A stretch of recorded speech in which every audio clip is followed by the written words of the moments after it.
कल हम लोगों ने देखी दो फिल्में। पहली रजनीकांत की कूली और दूसरी भिखारी की झोली।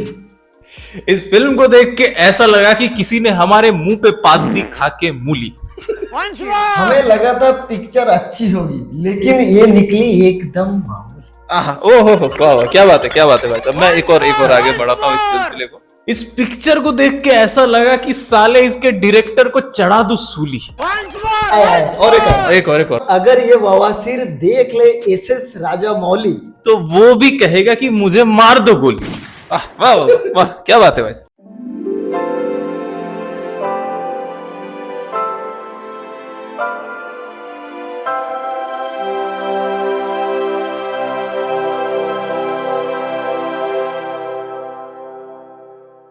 तो मूवी के स्टार्टिंग में एक जो अच्छी चीज देखने को मिली थी, ऋतिक की एंट्री। पूरी मूवी देखने के बाद उसको भी अच्छे से बताने का दिल नहीं कर रहा है। तो स्पाई यूनिवर्स की शुरुआत जहां से हुई थी एकता टाइगर, उसका भी आप एंट्री देखोगे। जो सलमान भाई आते हैं, स्कार्फ वगैरह पहले आता है, फिर उनका बैक शॉट आता है, लात आता है, सिगरेट वगैरह उड़ते हैं एस्ट्रे से, फिर उनका चेहरा रिवील होता है। तो पठान का भी अगर उस कंपैरिजन में देख लो, जब पठान का एंट्री होता है, शाहरुख का बाल मुंह के सामने है, होंठ दिखा रहा है, खून से लथपथ, चेयर से बंधे हुए, धीरे धीरे एकदम बिल्डअप करके फिर हीरो को दिखाया जाता है। यहाँ पे भाई साहब, यहाँ पे जापान में होते हैं हमारे ऋतिक भाई साहब, एकदम एनीमे चल रही होती है। वहां पे किसी ने एक वुल्फ पाल के रखा होता है, एक जापानीज कोई गैंगस्टर होता है, याकुजा वगैरह, तो उसका पालतू वुल्फ है, उसको चिकन विकन खिला रहा होता है। वही वुल्फ भेजता है ऋतिक को मारने के लिए। अब ऋतिक को इन्होंने बना दिया है मुगली। यश राज वालों ने ऋतिक को बना दिया मुगली। उसको देखा वुल्फ, वो भी पिघल गया कि अरे भाई ऋतिक भाई को कैसे काटेंगे। वो मुड़ के साथ में चलने लग गया उसके। अबे क्या है ये। अब ये यश राज के मुगली पता है क्या करते हैं? 20-30 समुराई वॉरियर होते, कटाना लेके, बड़े बड़े स्वॉर्ड लेके, एकदम काले काले नाइटी पहन के आते और उनको उनकी मौसी जवान कर देते। एकदम ऋतिक रोशन एकदम 3 स्वॉर्ड लेके जोरो बन जाते हैं वन पीस से, और सबकी बुआ ऐसे रख के जवान कर देते, एकदम मियां खलीफा बना देते। तो उसके बाद उसका मेन बॉस हेलीकॉप्टर में भाग रहा होता है। ऋतिक तब क्या करता है, मोमो के दुकान का शटर जैसा खींच के नीचे लाके पेल देते हैं। भाई लिटरली ऐसा ही करता है, हाथ से हेलीकॉप्टर पकड़ लेता है भाई वो। और अगर आपको ये सब सुन के लग रहा है कि क्या बकचोदी चल रही है, फिर wait till you watch NTR sentry. अभी तो देवरा आई थी इनकी। इन्होंने शार्क को, याद है ना, कैसे घोड़ी बना के अपने नीचे लिया था। अभी इसमें कहां पीछे रहने वाले थे मियां।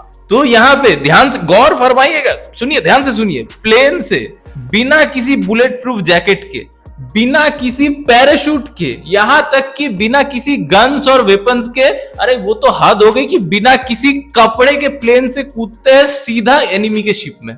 और बस आपको लगा कि चलो एंट्री हो गया, नहीं, दूसरी बार एंट्री। उसने बोला ऋतिक को एक एंट्री मेरी 2 डालो। बिना किसी कंपस के शिप में ऐसा वेल्डिंग करके गोल चक्कर काट के उसके बीच में से आते हैं। और वहां पे ब्लैक अफ्रीकन अमेरिकन जो भी है, वहां पे वो सारे वहां पे टेररिस्ट होते, शिप को हाईजैक करके रखते हैं। तो भाई साहब उनके बीच में ये मिल जाता है। अब एक मेरे को बात बताओ, सारे वहां पे अफ्रीकन अमेरिकन है, जूनियर एनटीआर कौन से एंगल से अफ्रीकन अमेरिकन लगता है? वो लोग समझ नहीं पाते कि भाई ये हमारा आदमी नहीं है। हिप हॉप करते हुए घुसता है। हाँ भाई, गाना गाते हुए ऐसे ऐसे मूड में ऐसे घुस रहा है। मुझे तो हैरानी इस बात की हो रही है कि इस सीन का डिस्कशन कैसे हुआ होगा भाई। कैसे हुआ होगा? वाओ आयान, क्या एंट्री लिखी है मेरी भाई। जापान में कटाना से समुराई को घोड़ी बना रहा हूँ। वाह, वुल्फ भी है मेरे साथ। क्या लिखा है मेरा एंट्री, वाह। कितनी एंट्री है तेरी भाई? मेरी एक है स्टार्टिंग में। मेरी 2 होनी चाहिए आयान, 2 हाँ। What a jealous guy. Wow, क्या लग रहा हूँ यार। मैं शर्टलेस तो नहीं हूँ, लेकिन ट्राइसेप अच्छी लग रही है मेरी। नाइस। मैं शर्टलेस आऊंगा। शर्टलेस उसकी जरूरत नहीं है मेरे भाई। उसके बाद इस आयोडेक्स के नशे करके लिखे गए फिल्म में जो थोड़ी बहुत चीजें हमें अच्छी लग रही थी, जिनमें से एक थी आशुतोष राणा भाई साहब की एक्टिंग। उसे भी सालों ने मार दिया, उसे भी 10 मिनट दिखा के मार दिया भाई साहब। हाँ, ये स्पॉइलर है और मैं दूंगा स्पॉइलर। इस मूवी ने मेरा मूड स्पॉइल किया है तो मैं दूंगा स्पॉइलर। और उस सीन के दौरान जब ऋतिक रोशन और आशुतोष राणा का कन्वर्सेशन हो रहा होता है, एक सीन पे आशुतोष राणा भाई साहब थूक देते हैं ऋतिक के मुंह पे। तो मेरे को लगा ये तो आयरनी होगी, इस मूवी का नाम भी यही होना चाहिए था, जो फटाक से मुंह से निकले।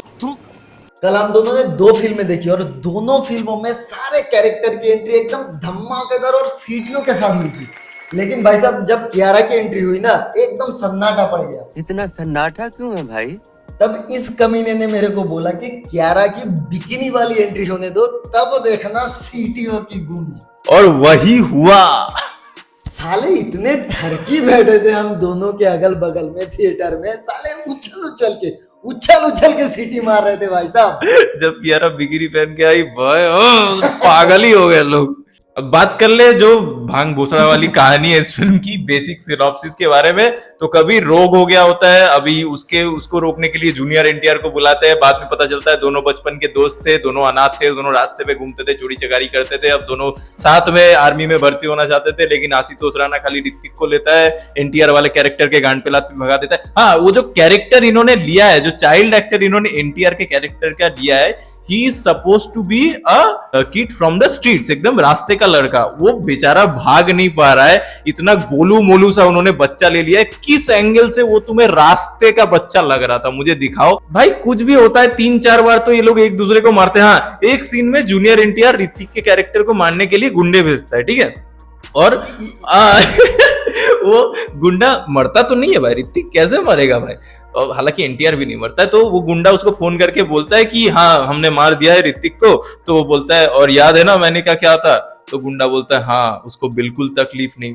अबे तुम बिना तकलीफ नहीं हुई, गोली से मारा। हाँ बोला उसको मारना, लेकिन उसको बिल्कुल तकलीफ नहीं होनी चाहिए। मुझे बताओ बिना तकलीफ दिए तुम गोली से कहाँ गोली मारोगे? उसके पैर के छोटी उंगली पे गोली मारोगे कि तकलीफ ना हो और वो मर जाए? और इन सालों ने एक गेम खेला है हम लोगों के साथ कि ऋतिक और एनटीआर का डांस है वो पूरा नहीं देखने को मिलेगा। आपको कहाँ मिलेगा?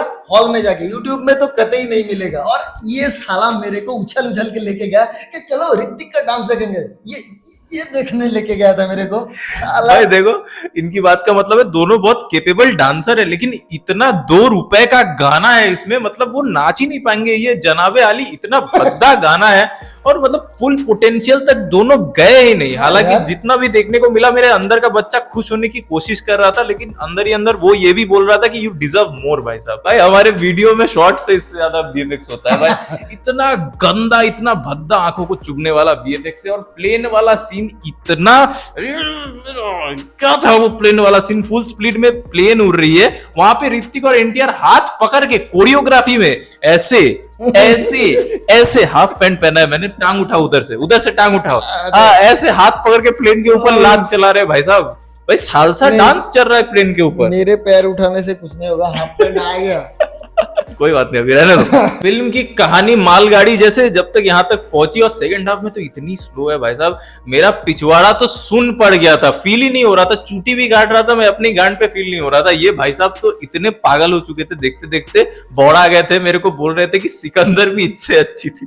और फिर आता है इस फिल्म का सबसे मस्त एक्शन सीन, जिसको देख के मतलब रोहित शेट्टी भी अपनी कवर में लेट जाए, बोले कि मेरे को हो गया, मेरे को और नहीं जीना, मेरे को नहीं बनाना गोलमाल 5। भाई साहब दुबई में चढ़ा लेंगे, खुद ही पे गाड़ी चला लेंगे ये देख के रोहित शेट्टी।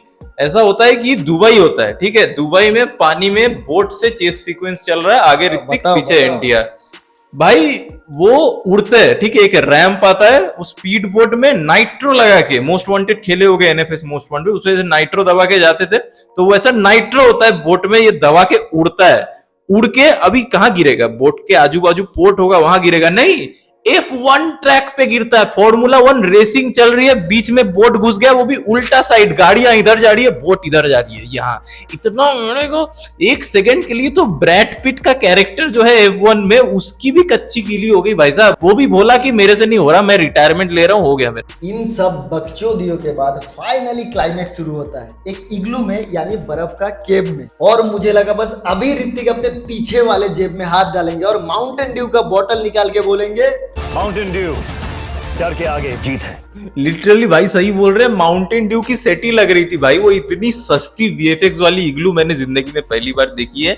और वहां पे एक आइस स्केट होती है, ठीक है, बर्फ वाली, जो ऑटोमेटिक, जिसमें मोटर वगैरह लगा होता है, तो वो फटती है और लास्ट में जाके दोनों भाई सीख कबाब बनते हैं रॉड लेके, इसकी छाती में उसकी छाती में, और फाइनली आपको देख के लगेगा कि हो गया खत्म, ये मारो किसी को खत्म करो। और एनटीआर का कैरेक्टर मरता भी है, लेकिन पोस्ट क्रेडिट सीन में फिर से पता नहीं कहां से वो जिंदा होके आ जाता है भाई। 9 महीने बाद ए भगवान, मुझे अभी ये पार्ट 3 भी आएगी ऐसा ये लोग छोड़ के गए कि आएगी, बाप मतलब रे बाप। आएगी। भाई मैं लिटरली कह रहा हूँ, मैं इस फिल्म को देखते वक्त पहली बार टाइगर श्रॉफ को मिस किया हूँ अपनी जिंदगी में, कि हाँ। पार्ट 1 में कितना अच्छा गाना था जय जय शिव शंकर, और यहाँ पे इतना भद्दा गाना है, मतलब वेरी डिसअपॉइंटेड। और इसीलिए सालों ने नहीं दिखाया थे।